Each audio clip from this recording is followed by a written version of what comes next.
Hello and welcome to the Guitar Hang Podcast. I'm your host, John Stancorp. Today's hang is with Lyle Workman.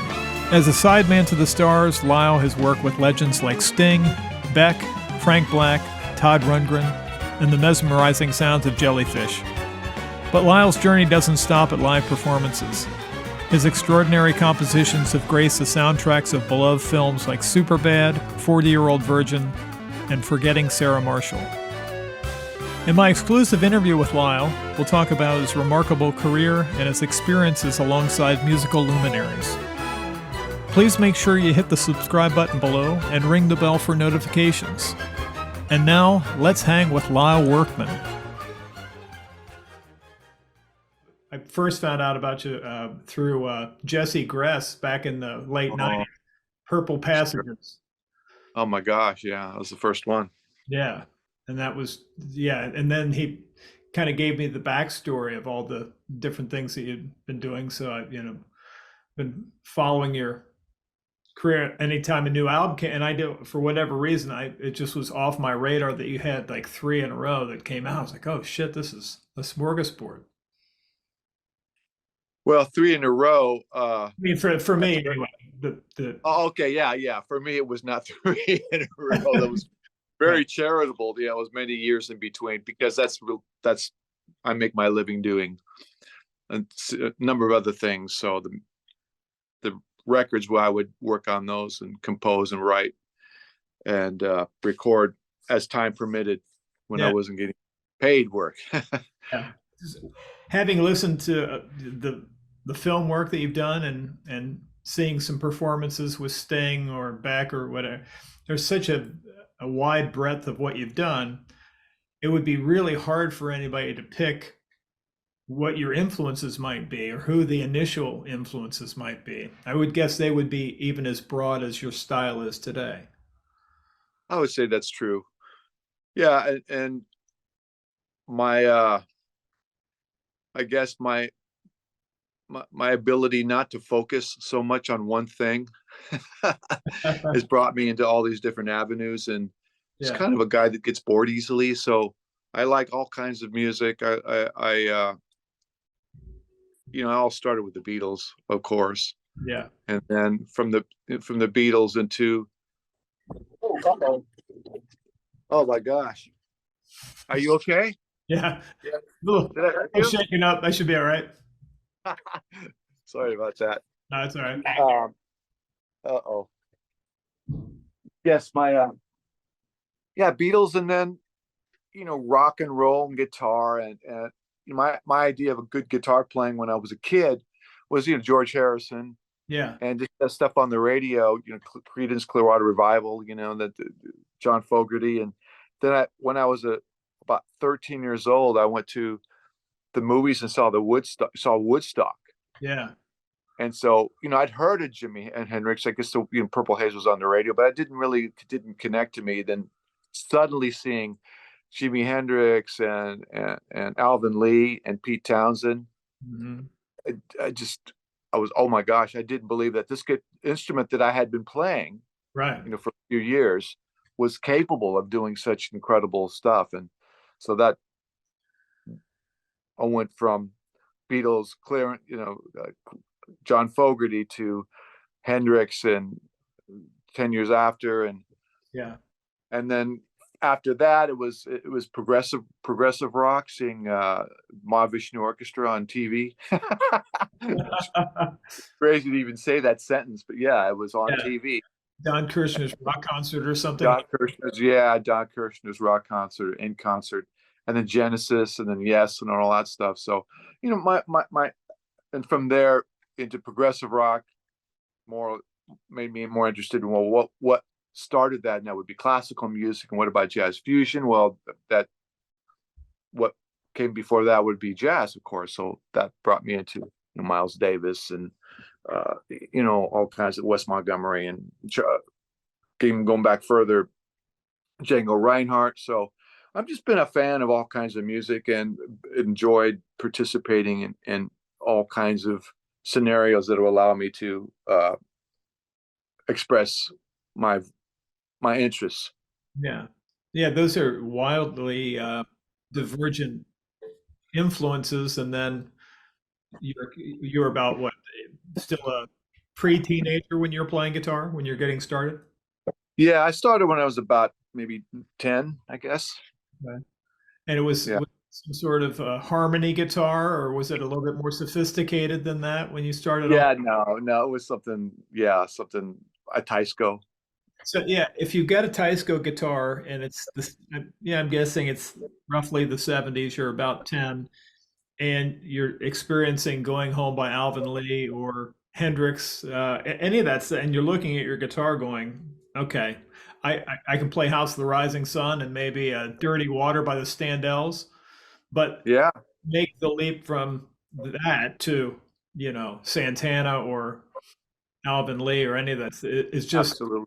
it's like, how does this get me there? This doesn't seem like the vehicle that's going to get me to that. That's correct. Because how is it even possible? Yeah. I guess, but for all of us, there's an epiphany or a turning point where we break through a door of some kind or some barrier that allows us to think, wait a minute, this might be possible.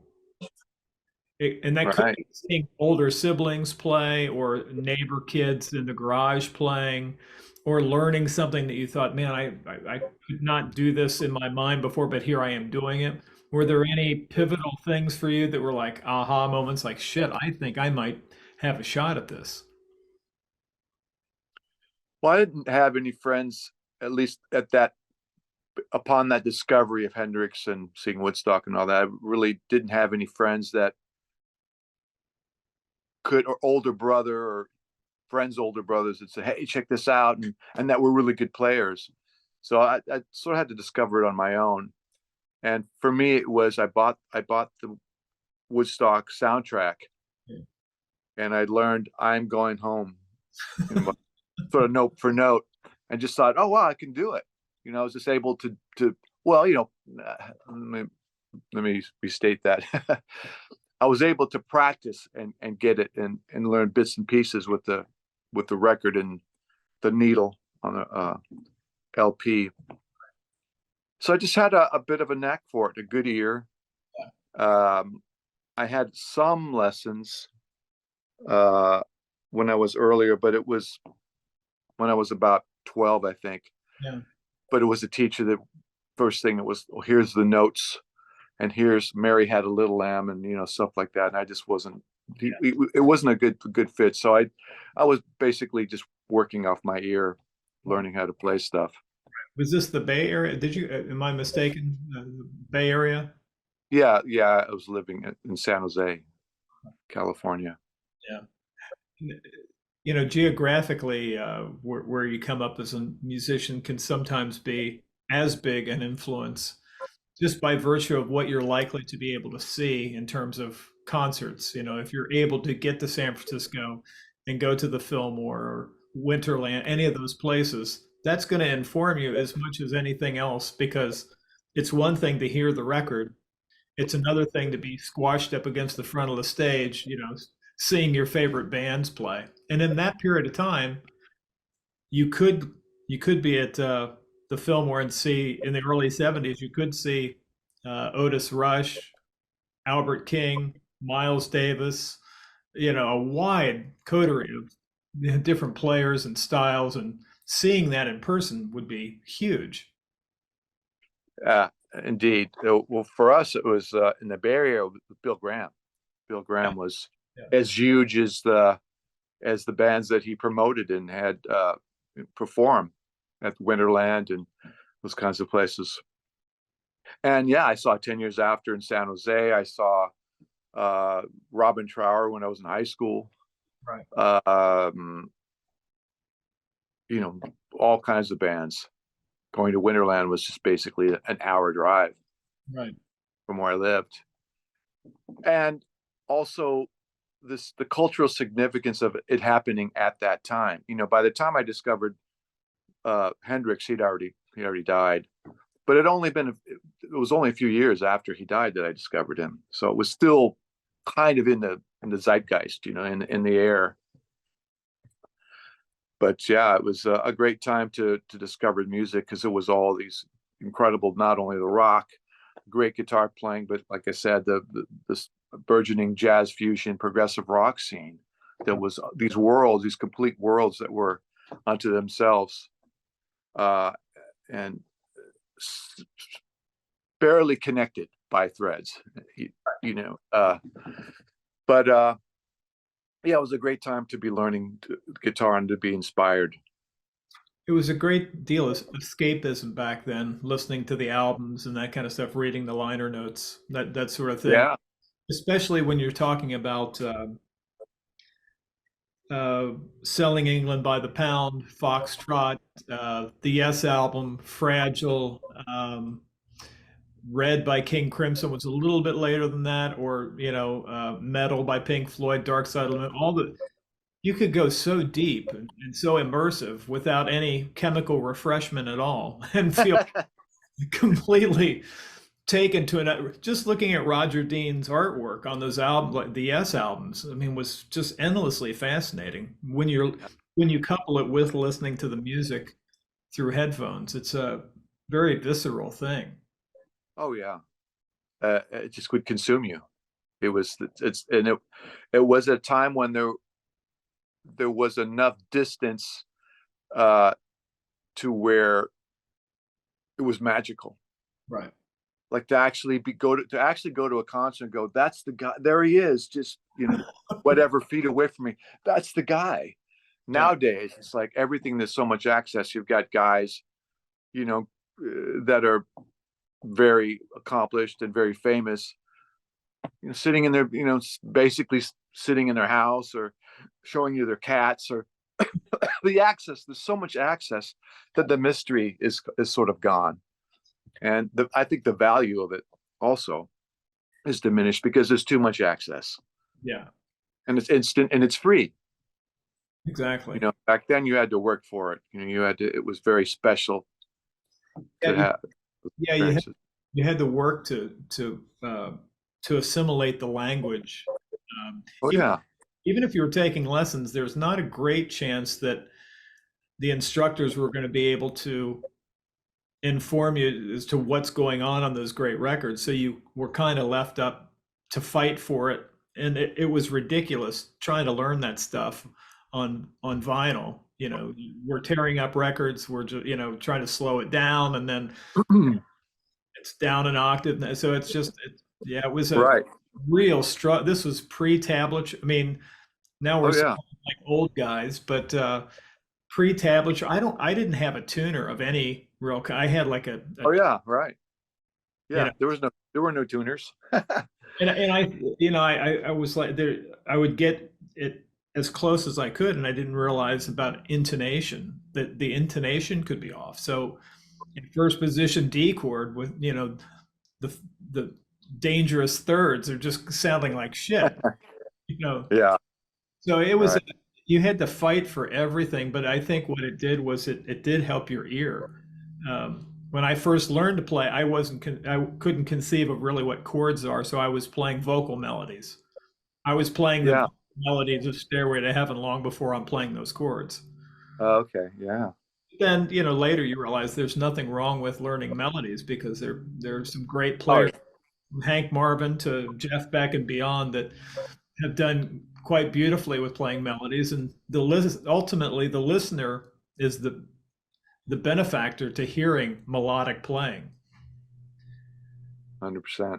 Which is something that I find fascinating about your play, is that for all the technique, it's incredibly melodic, and it's there seems to be a great sense of humor in your playing, which I really appreciate. Oh, that's nice to hear. That's one that I haven't really heard often. Yeah, especially some of the lines that you're doing with the orchestral stuff, and there's so few people that I've discovered that are composing for their guitar to sit inside a bigger composition with a lot of other colors and timbres and textures. And that's it. I mean, the only one that I would Zappa was like that, I suppose. Somebody that would arrange for the bigger thing and playing. It's exciting when people are playing really difficult passages that are musical in unison or in harmony to other things that are in the orchestra, it makes you go, man, that's something that's just not very well represented in the bigger guitar playing community. Yeah. Oh, well, Zappa was a huge influence, big Yeah, time. yeah, Um, and had all those attributes you're talking about, the lines and the humor and uh, the composition being the focus. And that's always been for me. It's been more of the focus, not on guitar playing, but the composition, the melodies, the chord structure. And the very last thing when I'm working on my own music is like, okay, well, I've got this section. Oh, this section might be nice to solo over, but it's always an afterthought. It's the end of it. It's the last thing I do. Whereas never it's never a uh, I'm not looking for vehicles to play the guitar. I want to write nice music, and then the guitar will find its way where it's supposed to shine, where it's supposed to come to the forefront. And yeah. It's an endlessly nourishing pursuit for the listener because it's never fatiguing. It's always something enjoyable that you can come back to and feel when there are great players that are using other instruments as simply a vehicle for them to solo over, it loses something. But I do yeah, get the sense that being a composer is first and foremost for you. absolutely, yeah. And that was that attribute that we're talking about is what also was made me very interested in Steve Morris and the Dixie Dregs, because I felt he did the same thing. He was just a good writer. Right.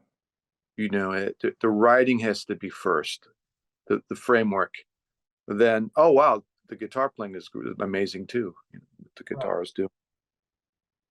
But that's always been my focus, and I think that's also why I'm such a big fan of pop music and popular music uh, throughout the decades, is because it's the simplest great melody is as good as the most complicated 64th note run, or actually it's more impressive to me, being able to say a whole lot with the most minimal amount of notes possible.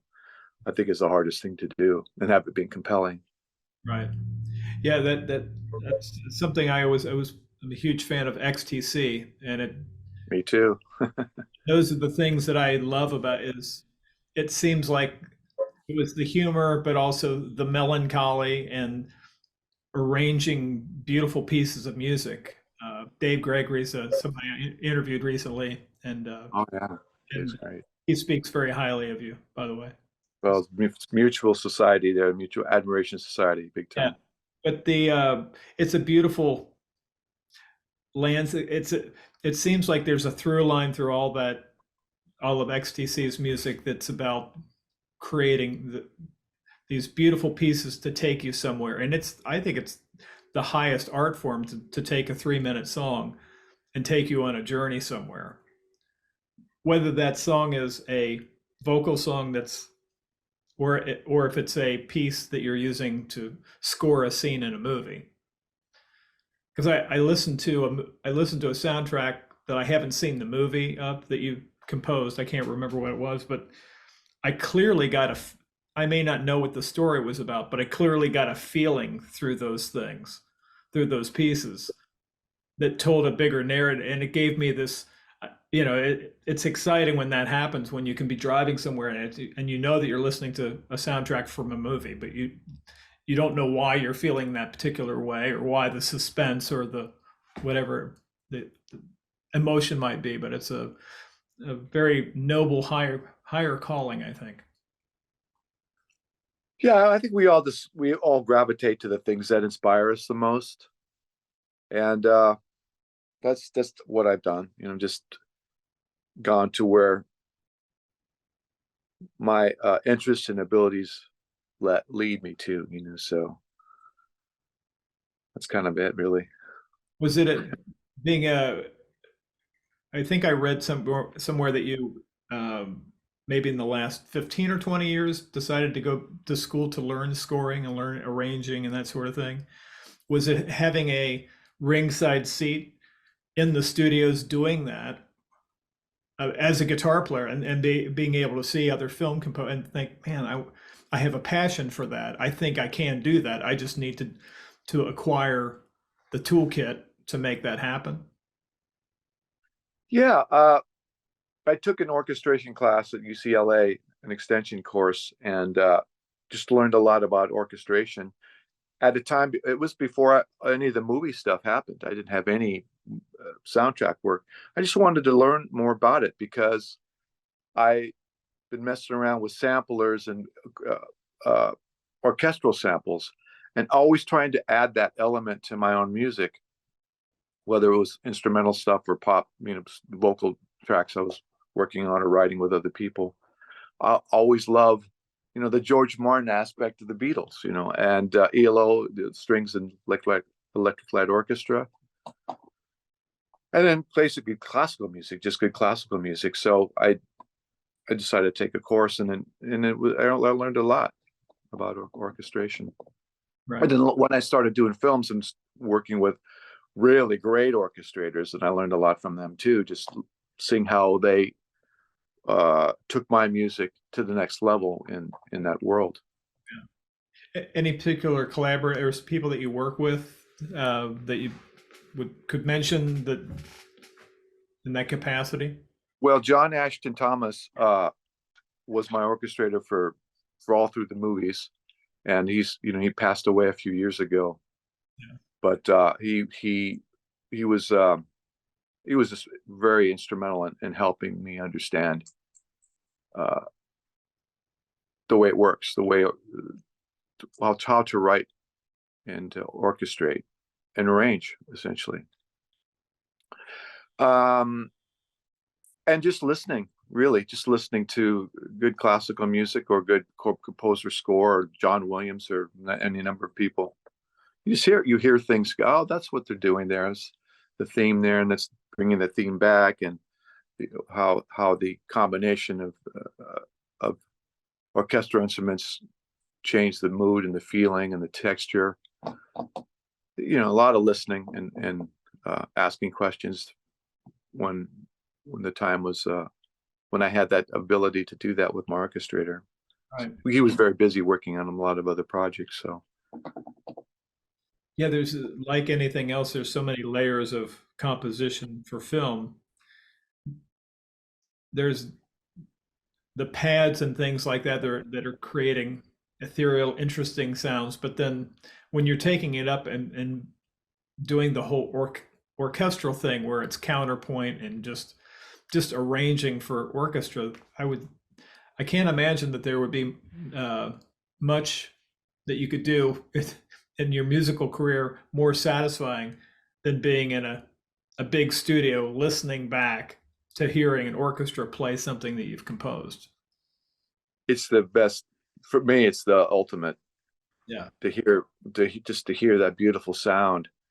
My last record, we did recorded orchestra at Abbey Road. So it was the double whammy there of just being at Abbey Road, and that room, studio number 1, which is the big room. Yeah. Yeah, just it's hard to describe the feeling to hear your notes emanate from 63 people that are the best in what they do. It's an incredible feeling. Yeah. What was the process from doing a lot of studio work and touring and then into the what would you say was the big pivotal moment for you? Was there a particular director that approached you about scoring? Yeah, well,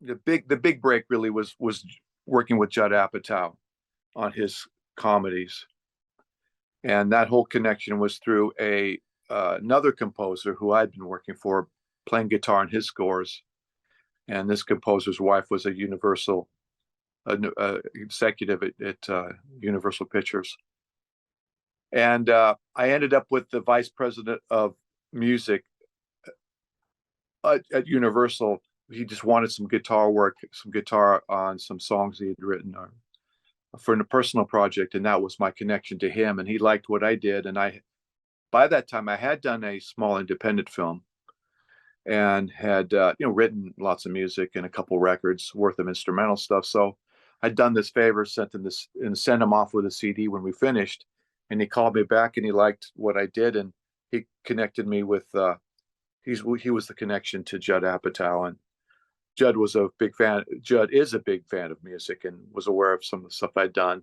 playing with Todd Rundgren and Beck and other people. So I got a chance at one of his films and ended up scoring it. And then the movie was so successful, brought me on for some more. And then that's what skyrocketed or launched that career in composing. And basically, sometimes you'd work on a film and they'd have temporary music. And there was one movie where they attempted some John Williams, a piece of John Williams. And it's like, wow, okay. And they liked that. So I said, okay, well, I'll do something that's in that world. So there was a lot of learning how to swim by being thrown in the water. I mean, I had that orchestration class, but I never had the vehicle. Right. I never had. All of a sudden, there was the budget to go into a studio, go into a big studio, and have orchestral players play what I was writing. So I was just very lucky that all my interests collided to be able to write orchestral music and have the budget to do it, and the people that also can help me learn to get to the next level with it. Right. Yeah, it's I think that was the big thing that somebody like Frank faced, was that he had spent a lifetime working on these pieces of music. Many of them, I'm sure, will not ever be heard, but it was always spending that kind of money to actually get it performed correctly. And he said, the odds against me getting a perfect performance are astronomically against me. I can pay all this money to have rehearsals, which there's not going to be that many, like the LSO things that he did, recordings that he had done. It must have been just terribly frustrating to not have that at your disposal to be able to make those pieces come alive. Yeah, well, I don't want to say it's his fault, but I will say it's his own fault for writing music that's unplayable. I mean, you have to. He was able to make it work. I'm sure there was some certain compromises that had to be made in some of the ways some of the lines were played. It still was great what he ended up doing, and I'm the hugest fan. And believe me, I have nothing but respect for Frank Zappa. But you have to realize that some certain things just can't be played.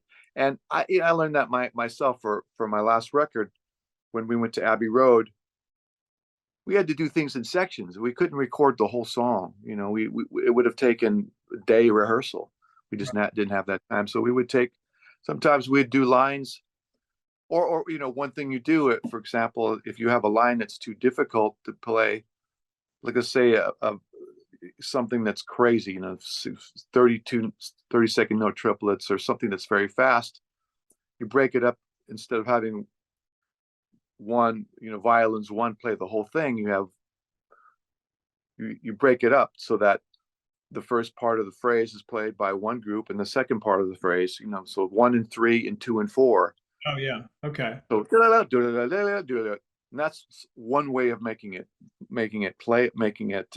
doable. And so we had to do that with my own music. So I'm definitely guilty of making stuff a little bit too difficult, but there's ways that you can cheat it, and that's one way.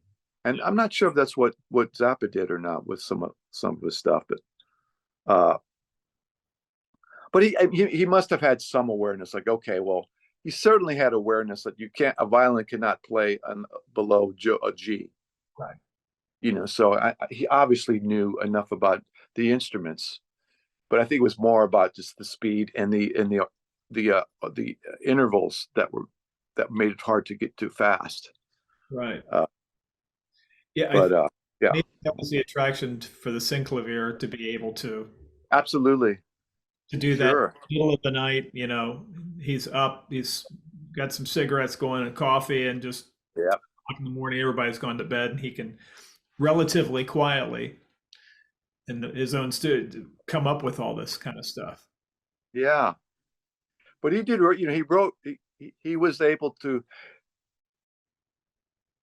write very difficult music that was playable.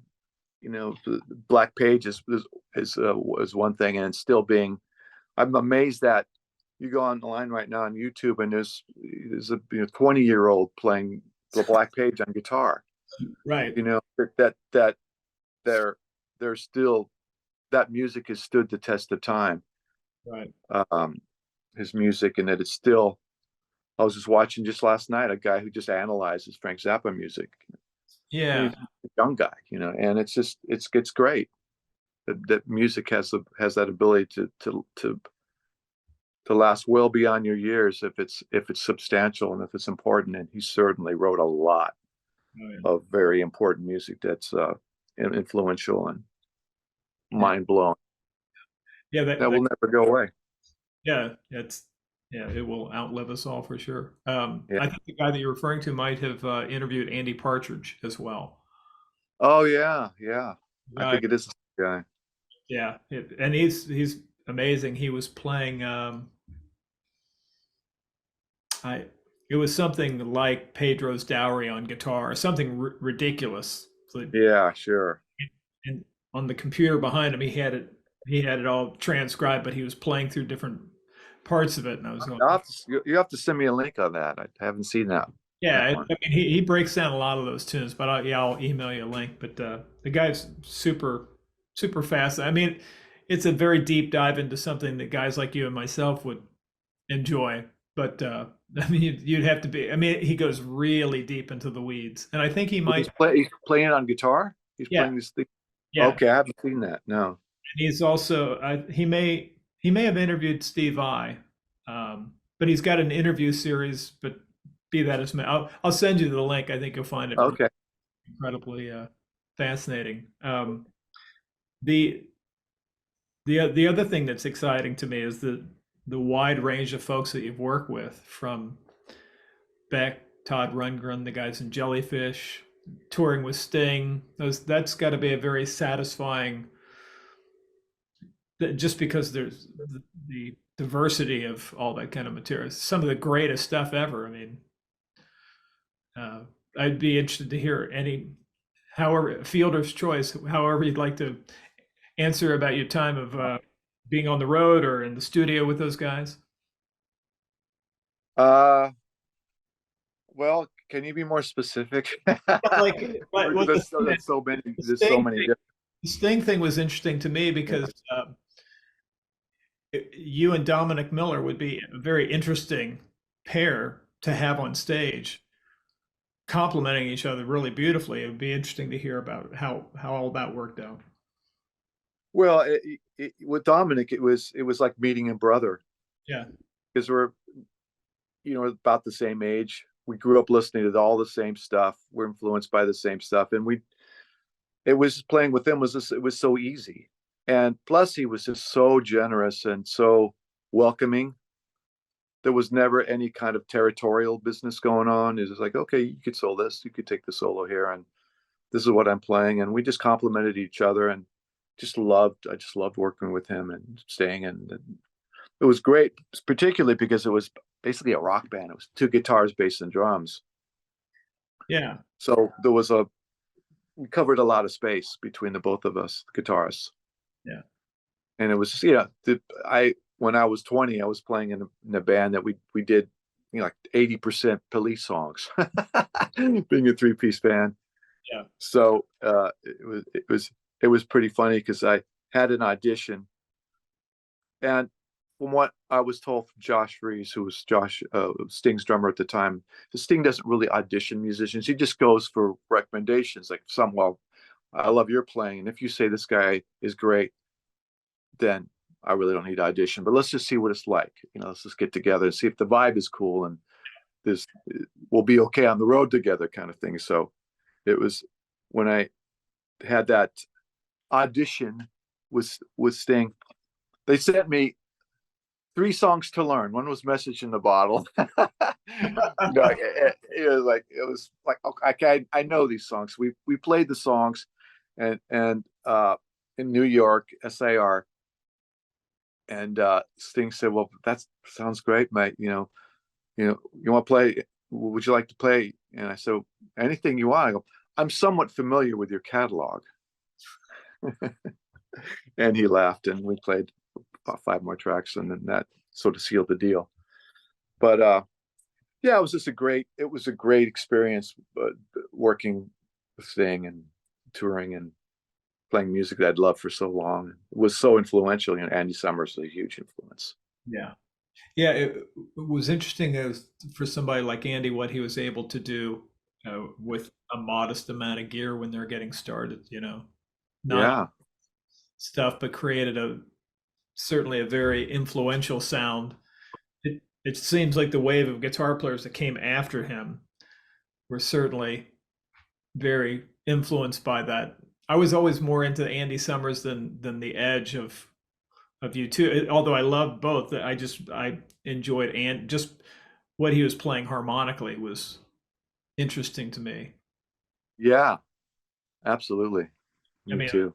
a tune like "Murder by Numbers" or something like even though that's a later track, I thought, man, that Yeah, just it's an interesting. The three of those guys made an interesting complement to each other because they coming from where they started and where they ended up is vastly different. I mean, yeah. I remember going to see them in San Francisco. I think it was the Zenyatta Mendata tour, uh, and I just remember looking around and it's okay. There's the best jazz players right over, best jazz bass player in town, and there's that guy. He's amazing drummer, and then there's the guy from the punk bands. yeah, It was music that appealed to the most musoed uh, musicians, and then also the punkers, punk rockers. yeah, their influence was ubiquitous. Did I read somewhere, and forgive me if I'm wrong, that you perform with Tony Williams? Well, You I had a performed collaboration. with him one time for calling performance, and that was for a drum clinic. Oh, okay. But we had been writing music for a band project, and during that time, he asked me to perform with him. Okay. We did one drum clinic here in Los Angeles at the House of Blues with Bob Daisley on bass. Of Ozzy. Yeah, yeah, and it's a three piece, and then we wrote some stuff together, and uh, shortly after that, Tony recorded what ended up being his very last record called Wilderness, and so we did one of my tracks on his record. Yeah. So it was I had a short period of time working with Tony, but I learned a lot. Just I remember going to his house in Pacific Palisades, and it was a stack of CDs, and on the very top stack was a Sheryl Crow record. I remember thinking, "Wow." And I kind of asked him about it. He goes, "Oh," and I said, "You like Sheryl Crow?" He goes, "Yeah." And I learned from him that good music was good music. Didn't matter where it came from. If you liked it and you felt it was good, it was good. Yeah. And he was a big Beatles fan. He loved all kinds of stuff. He was just a connoisseur of good music. Yeah. And I find that with great jazz players that I've worked with to this day, it's like, of course they love the Beatles. Of course they love Peter Gabriel or whatever it is. That if it's good, it's good. Doesn't matter. Yeah. Willie Nelson, it's great. It's just Yeah, there seems to be a thing that we go through. Maybe you didn't go through, but some of us go through this thing of when you discover jazz, or when you first really get turned on to Pat Metheny, John Scofield, whoever the player might be, you you find it's new and fresh to you, and you feel like now this is the best. Okay, so yeah, so if I can't play this, I'm lesser of a musician because this is the top. So I've got to aspire to be that good, But it's a thing of being young, just wanting to put labels on things and rate things. What's the top five this? What's the top five that? Yeah, there's a certain amount of putting your blinders on, Yeah. that to focus, like, oh, this is great now, that sucks now, and you learn after a while that it all is valid. Yeah. But yeah, it's okay to be a bit of a music Nazi as in your formative years. Yeah. It helps you focus. Yeah. The biggest fans of music that I have the pleasure of and the honor of meeting are folks like yourself or anybody else that I've interviewed. Those are the ones who are that will fly the flag of their favorite musicians and even players that they will find the good in anybody. It's like the better the player or the more established, the nicer of a person, and the more open they are to it's been the best part of doing this thing of interviewing folks is Oh, I that's find out that these guys who are my heroes like yourself are just really nice guys, big fans of music, and they just want to see the good. There's got to be exceptions. I haven't met them yet, but I've been very fortunate that everybody's so positive and just wants to support. It's a very supportive thing that I've run into anyway. I'm sure it's not that way across the board, but I think yeah, every good musician, there has to be a large degree of openness, being receptive and seeing the value. And so you can't help but just uh, have admiration and respect for many things.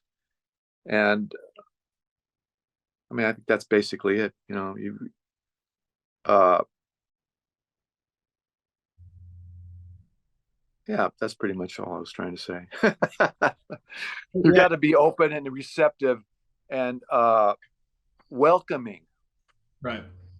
in your life to see all the value. And so you can't help but be in gratitude towards it, and admiration, and that becomes who you are, I think. Was there anybody else besides Tony that you would have considered a early hero of yours that you got to work with later in life? Todd Rundgren. Yeah. Yeah, big time. um he had produced a band that I was in at the time, and then after he asked us to be his band for his record, and that we broke up, and then a few of us from the band stayed with Todd for a few years and did some records. Yeah. And yeah, just being part of his music was very important to me. Yeah. I mean, there's definitely his DNA in my music for sure. Like, there's that chord, there's that Todd chord right there. The Todd Suss chord. Yeah, there you go. Yeah. He produced was it Bourgeois Tag? Yes, correct. Yeah. Yo-Yo, is that right? Yeah. Yeah. Yeah, I think at one point I had that on back in on cassette. When back You in had it on wax cylinder, huh? back cylinder. That's right. There was a guy that I, I was doing I was doing some regular gigs at a church in Cincinnati, and a guy that moved to Nashville um, to to work in the Christian music community and befriended a guy named Brent Bourgeois. And I was wondering, Oh yeah, is there a is that that's the tie-in? Brent is absolutely. gotcha. Brent Bourgeois, Brent, yeah, Yeah, brilliant songwriter and musician, and yeah.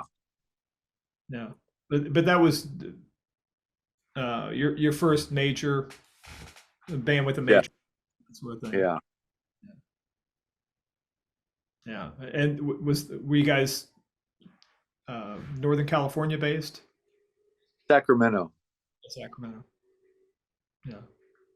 Um, is there anybody out there that you haven't worked with that you think you would love to collaborate with that for whatever reason you Oh haven't? yeah, sure. Peter Gabriel.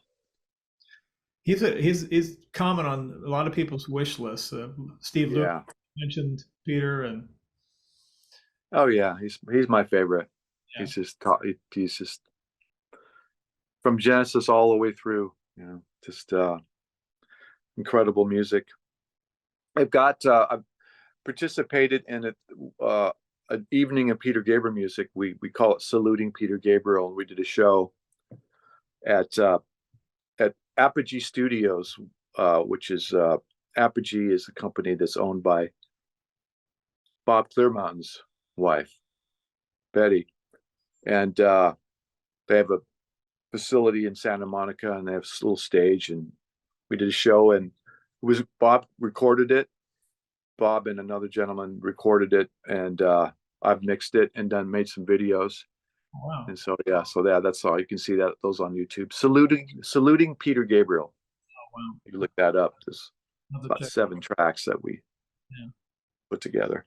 Yeah, he's somebody that's always moving forward. He's always looking for a new, fresh thing, but Yeah, I think he clearly loves and respects what he did with Genesis, but that it's so far in his rear view mirror, so to speak. yeah, yeah, So, yeah, it's really exciting when you see uh, legacy musicians like that that are continuing to expand their horizons with what's coming next, because it gives us all hope that there's many decades left to keep pursuing this thing. yeah. What else are you gonna do? So, well, man, this has been like I said, it's amazing when your heroes can turn out to be great people, and you've been incredibly generous with your time. Oh, it's been a pleasure. I'm a lot of my life is in this room, so it's nice to hear that. I don't sort of unlike Steve Vai or Joe Satriani. I don't tour my records. I don't really perform them live. So this is really fun for me to know that the work that I'm doing, is out there and people appreciate it. It's nice. Yeah, it gives players because it's that caliber of playing and beyond, but it's the world is so vast of what you've created in terms of all the different sounds sonically, with the orchestra things, and I'm a huge fan of the soundtrack work too. Being from Cincinnati, we take great pride in Bootsy and all the party Oh, okay. guys, and I mean that was the first music that I grew up listening to. I was way into funk before I got into rock, Oh, okay. and Bootsy was a Cincinnatian, and the Yeah. Kings and James Brown and the Isley Brothers and all that stuff. So the Cincinnati Dayton connection, we had a lot of funk. Right. So Superbad was a very wonderful thing to hear. I think that was the one with Bernie Worrell and Bootsy. Bootsy and Bernie Worrell and Catfish, which Fish. is uh, Bootsy's brother, for another guitar player I had with me, and Jeff Babco, part Yeah, of that too, a local keyboard player here who's just unbelievably talented, a keyboard player, and Luis Conte on percussion, who's just a genius percussionist, and am I forgetting anyone? Oh, and the 2 James Brown drummers, yeah, Jabba. Dabo Starks and Clyde Stubblefield. Yeah, what a Yeah, so I was just it was wonderful to get the movie number one, because I saw friends and family screening before I composed, and I was just, my mind was blown. It's like, this is the next Fast Times at Ridgemont High. This is a classic co- teenagers comedy that will stand the test of time, and has. And I was lucky enough to be part of that, and also that this Sony was okay with me hiring these architects of that music to be my band, because I demoed all the score with local musicians, and normally that would have been the yeah, score. yeah, But had the idea, what if we just got the real guys, quote unquote, and it added that extra, because I wanted that music to sound as authentic as the songs that had been placed from Right. that 70s Yeah. to coexist and have that same legitimacy. Yeah. Well, it definitely had that vibe to it. In fact, we were listening to that this week. We were driving from Asheville back to Raleigh, and we had that on, and the soundtrack. And my wife's like, "I know I've seen this movie. These songs are amazing." This is because she kept asking, "Is this the same guy?" Because we had listened to um, North Star off your. Oh yeah, Uncommon Measures, my last Yeah, record. I was listening to a bunch of different things, but the North Star had played, and then it switched to the Superbad soundtrack. Yeah. This guy, like, oh yeah, Yeah, I think I love the versatility. Sometimes I think maybe some people don't really understand. They don't know who I am because it's almost like four different careers.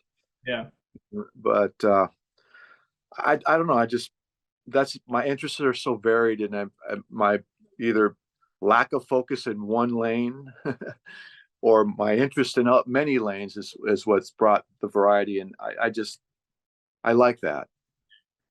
And the great thing is for people who don't know you, for whatever reason, you're on the lips of a lot of very famous players, from Steve Vai to Dave Gregory to Jesse Gress to all you're held in high esteem. So word is getting out there. It's just, it's Yeah.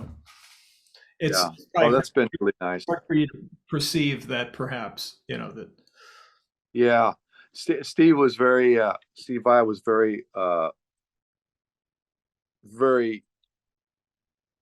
encouraging with my last record, and at one point he was looking at getting me on his label, or the label that he's on.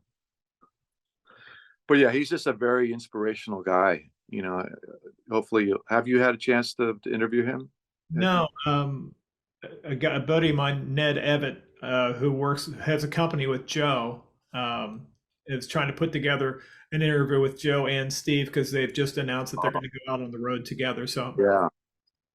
the one thing that I've been very blessed with is many times the folks that I interview are very kind to say, "Hey, I had a great time. This was nice. You didn't ask me about string gauge and picks and things that are just kind of everyday boring. I enjoyed it. Here's so and so's email address, and I'll let them know." So there's always people that are on the horizon that would absolutely love to interview. Two guys that Yeah. come to mind would be Val McCallum and Tim Pierce. Oh, well, I can let them both know. Yeah. Those are good. And Good, John Shanks too. He's another Oh guy. yeah, sure. Yeah. Yeah. So I used to come out to LA once a month because down in the Arts District they have those things called the Whiz Dome. These like domes that they would shoot. What they're doing now at the Sphere in LA or in Las Vegas, they were doing downtown LA in the Arts District. And Oh. I was playing in a Pink Floyd group with the saxophone player for Pink Floyd, Scott Page. Oh wow. And so I would come in, I'd stay in Studio City, and we would go and do a weekend thing there. And I would fly. At the time, I was living in Dallas, so I was flying back and forth to LA. But the first person that I met that I interviewed on the very first episode was Pete Thorne. Oh great. Yeah. It's awesome. Pete's such a great guy. But yeah, so it's anything that you could do to meet those three guys would be just a real treat because I hold them in high esteem as like yourselves.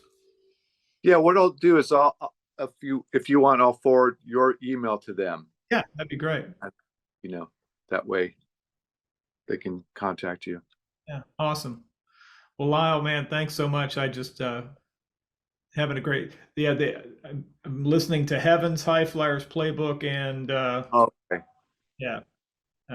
So that is I have had this interesting job with Meta, the Facebook company Meta, and it's basically library music for users. But what's been really amazing is that I've been given the creative freedoms to do what I do in a series of different genres, and they've also allow their writers to put the music out. So I've got like 17 records. In 2020, I released something like 15 or 16 records. Now I think about 18 records, curated songs of. At this point, I've written 225 songs. Yeah. So I've put little groups together of these of my favorites of the bunch. Oh, cool. And you find them on Spotify and Apple Music and Tidal and all these things. So there's a lot of stuff out there if people want to listen to what I do. So there's a whole bunch of it. And they, when I edit this batch, it's basically season 3. I'll have on the YouTube link, I'll have links to all that, but they'll also have at the front end just a little thing of me saying hello to everybody, and just who they're about to enjoy an interview with and what you've done and all that kind of stuff. So albeit with yours, it might take a while because there's a vast catalog of things for them to check out. So yeah, that's fun.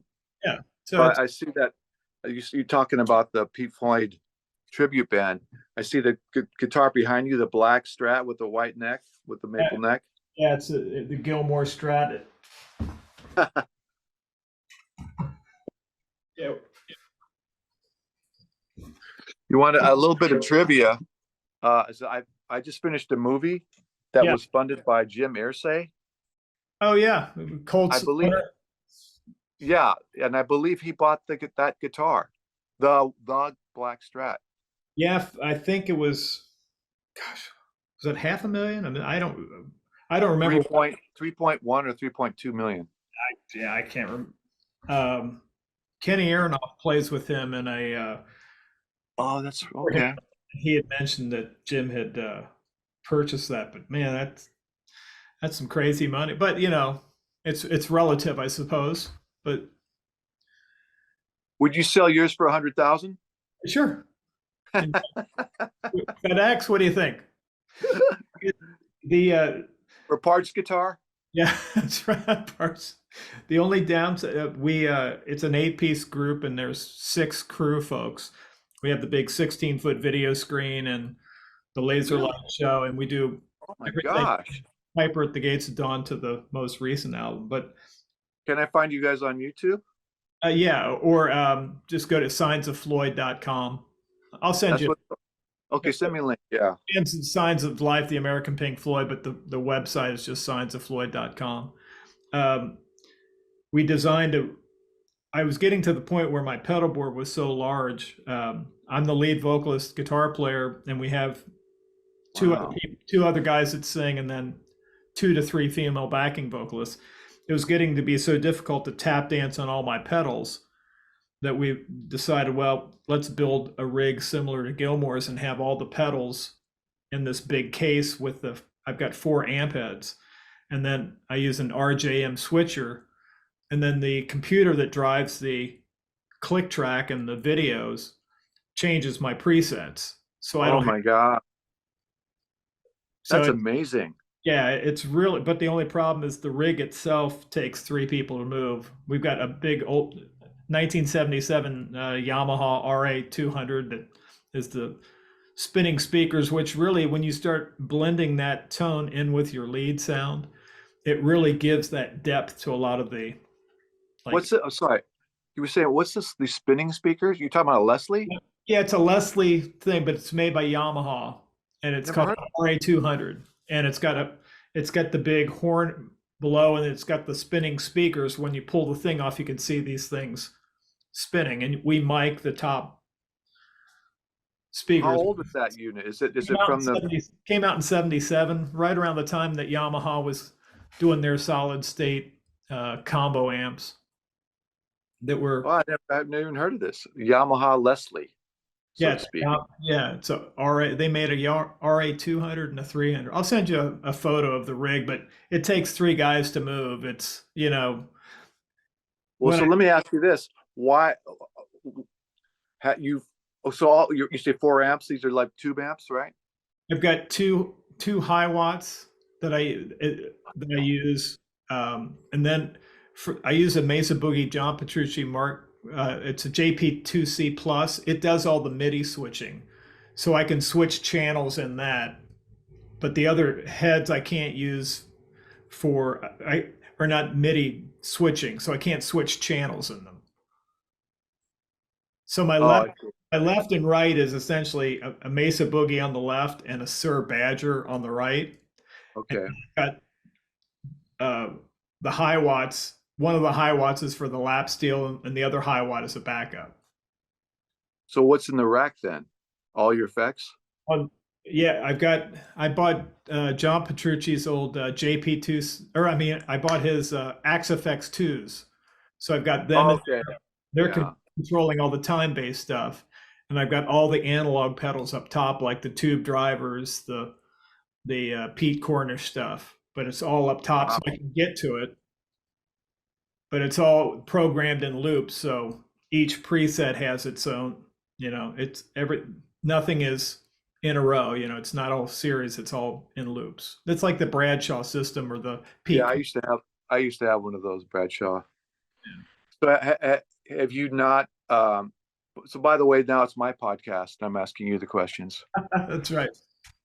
So Have I, so have you not wanted to take it a step further with the Axifex or any number of digital modelers to take so that you don't have your big amps anymore, so everything is just the digital domain yeah, what? and all your effects? Because now these days you can model everything, and with the Coral, I have a Neural DSP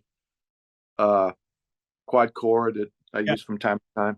So for what you do, for the complication of all those different moving parts and big, have you ever thought of just going fully digital so everything is? yeah. Go ahead. You can't see it. You can't see it because it's out of the frame here, but I got a quad cortex that I've done Oh, snapshots of all my heads, and I've got it programmed. It's just I haven't tried it yet at one of the gigs, and right. we played a gig recently in Connecticut, where there was this very Spinal Tap moment where there was no way for us to get the rig in except to get it in an elevator that went up to the stage, and it Okay. just barely fit. And the guys were Oh my. like, "This is fucking stupid. You got to Oh, you got to get that thing programmed." And and they're telling me, you've got these axe effects, you've got the quad cortex, yeah. you need all this. And like the guy that does our marketing is like, he's always like, bigger is better. He said, what does Gilmore use? He's using, No. because my rig was designed after. It's like, it just looks cool. I'm like, yeah, it may look cool, but it's not so much fun to haul all this shit around. Yeah. And Yeah. the biggest band in the world that's doing Pink Floyd stuff is Brit Floyd, and all those guys are using the new Axe FX threes, all of them. Okay. Yeah, so Yes, I just wondered about that, but I think part for me, I may be going out on the road next year with someone, but I'm not sure yet. But the situation of having amps behind you and the sound that those speakers make in the air from the speaker to your head. Now, if you're going full in ears and amps off the stage, to me it would seem like, okay, maybe I could kind of go with that with the no amps thing and just use in ears. But if you really like that sound, I mean, if that's in the environment of your amp coalescing with the air in the room, yeah, how do you really? I don't. You can't. That's the thing, Lyle. I don't know that I'll ever be able to get, because Yeah. Gilmore used to always describe, that you're playing at such a volume you can just kind of lean back into it. It's like a big couch. Yeah.